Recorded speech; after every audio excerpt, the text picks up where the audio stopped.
Hey guys, I'm back with another collective message. This message is from the Most High directly. God, J-O-D. We're using the crown chakra protection oil so we can receive the messages that the Most High wants us to hear.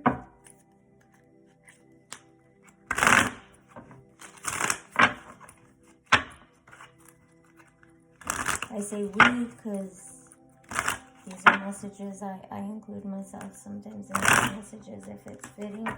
And I'm always open to receive messages from our Father. All right, we're going to start with the Biblical Tarot here.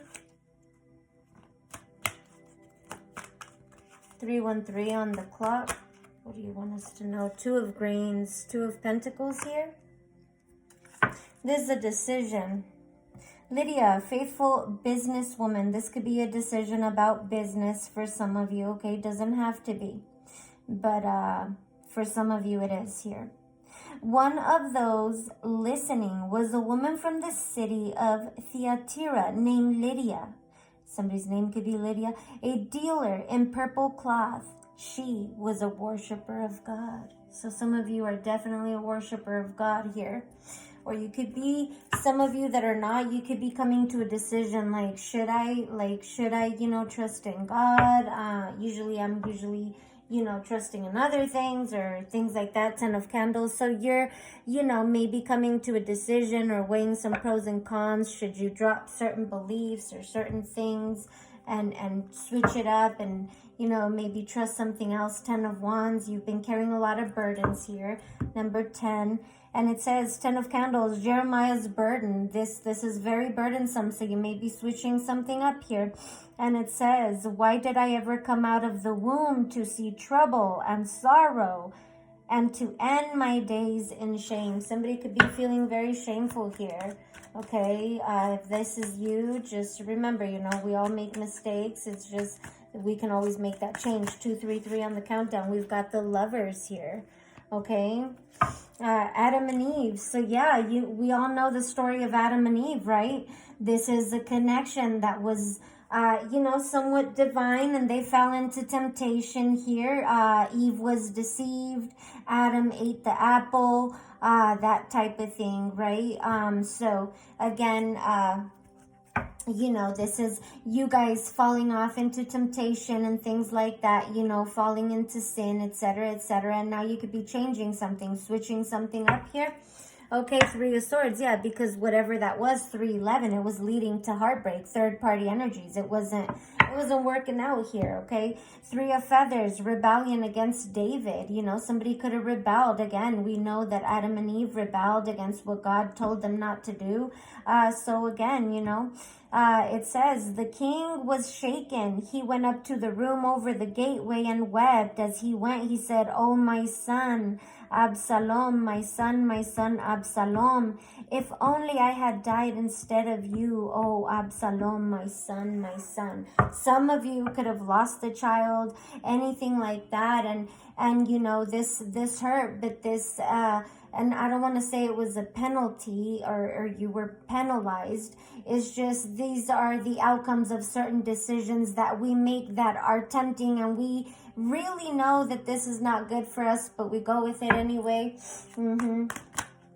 Yeah, 3 of Swords, or this could have ended up in third-party energy. Like, it hurt, so it's like somebody's got a decision to make here. Do you want to step into the Lovers, or do you want to go into heartbreak? If you step into this Lovers connection that is so tempting, that you want to change something into, the 3 of Swords is presenting itself here. So,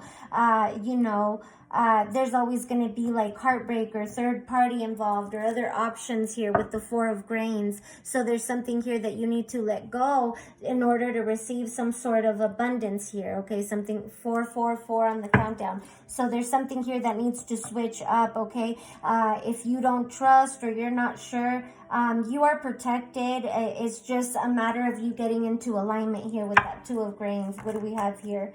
For the Two of Grains, the Lovers, and the Three of Swords, we've got the World as a challenge, and this is what's not being seen. As a challenge, that means the goals that you have in mind, you know, you're not seeing them come to fruition.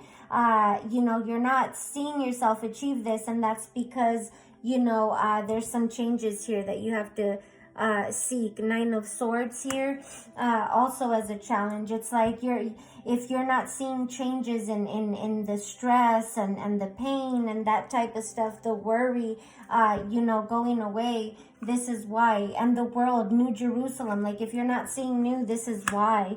Nine of Feathers, Peter denies Jesus. Maybe you guys, you know, for a long time would deny him or you know, maybe bash him because you felt like things weren't going your way here.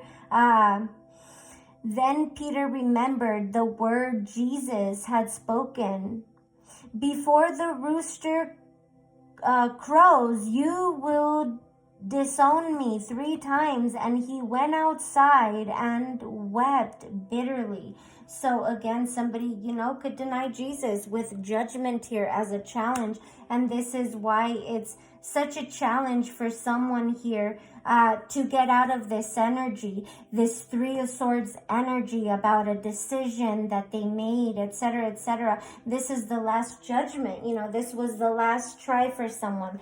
Yeah, King of Feathers here also as a challenge. And it says, the judgment of Solomon. So like I said, judgment here is a challenge. It's a harsh judgment here, okay?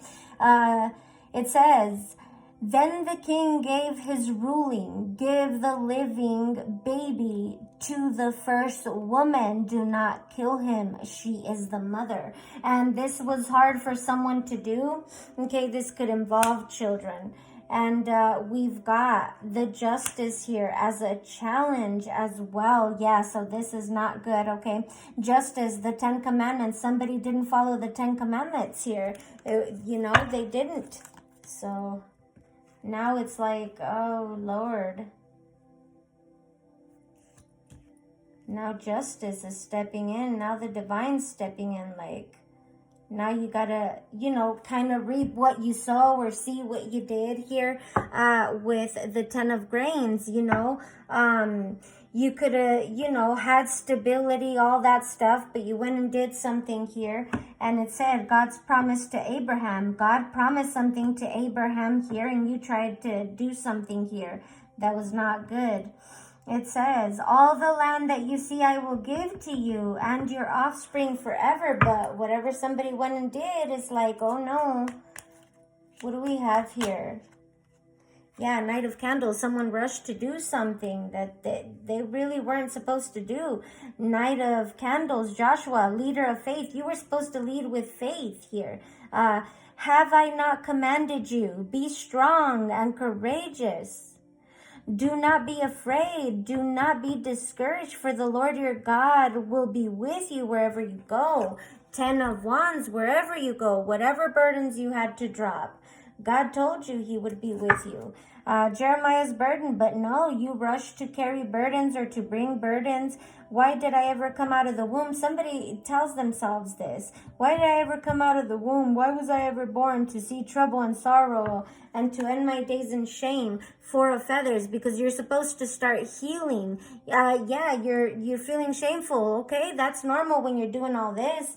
Now it's time to heal. 4 of Feathers, Elijah's retreat into silence. It's time to go quiet. It's time to really think for yourself. Ask God to give you guidance here. After the earthquake came a fire, but the Lord was not in the fire. And after the fire came a gentle whisper. So this is what God is telling you. All right, let's end it. We've got, yeah, 4 of Feathers. You need to sit there and listen to what is being guided here with death here. The 4th horseman, you know, you're going to have to deal with the endings here that are coming from these actions that you took here that were not very healthy. Yeah, 4 of Grains, just to kind of gain power and stuff. And you would have been blessed already, but you went and did something. And now it's like you got to kind of reap what you sow. And it looks like you're not wanting to hear, but it ain't about what you want. You know, the divine is up in here like, nah. All right, what do you have for the collective here, Father God? It says, 10:10 on the countdown. Greater love has no one than this, to lay down one's life for one's friend. Behind it, surely your goodness and love will follow me all the days of my life, and I will dwell in the house of the Lord forever. And what does it say? Have I not commanded you?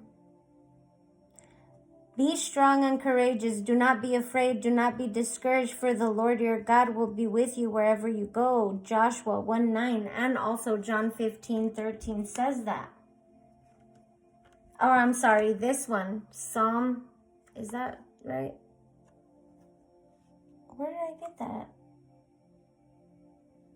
Yeah, will follow me. That's the one. It's Psalm 23:6. And then we've got, in the beginning, trying to confuse me. In the beginning was the Word, and the Word was with God, and the Word was God. John 1:1. And it says, Lord our God, how majestic is your name in all the earth. Psalm 8:1. Bottom of the deck, it says, you will know the truth, and the truth will set you free. John 8:3-2. And then we've got, for we live by faith, not by sight. 2 Corinthians 5:7. So this is your message here.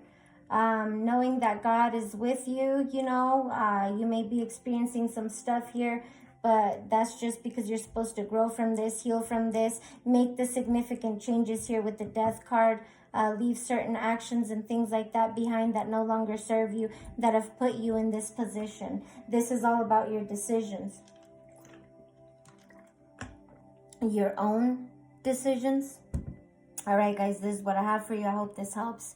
Bye. I'll see you on the next one.